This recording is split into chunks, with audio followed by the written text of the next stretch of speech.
Now, Cubanness, I don't know what else to call this thing. You can call it political culture. The combination of historical experience, the myths of who you are as a people, your values. Cubanness versus situational conservatism.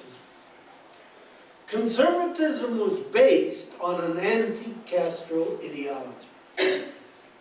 But it was also based on class interests and the opportunities available through Republicans. And the anti-Castro ideology was so strong that you enshrouded domestic politics. You couldn't talk about domestic politics. It was anti-Castro. And as I said in one of my questions, you were doing all right domestically. The state was helping you. You were the beneficiary of a variety of programs. Then health care, income maintenance, becomes important as you get older, as you get stabilized in the U.S.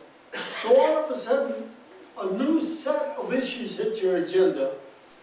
And the problem, the issue as I see it, and this goes along with what people have said, is that as your policy preferences change, remember my first model, you push the community towards supporting this kind of assistance.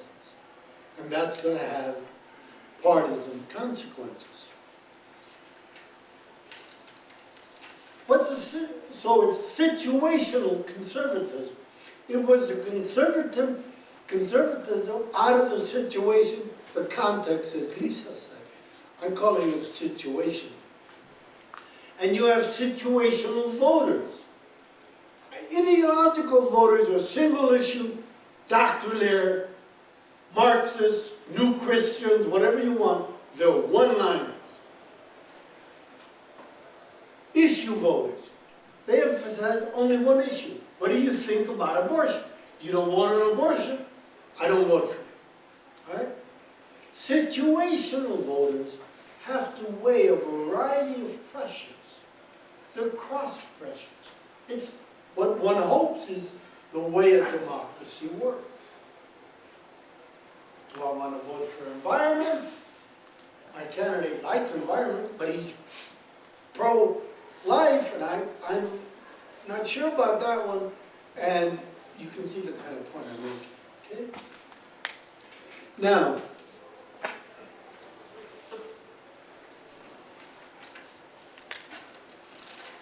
the influence of SES versus policy preferences.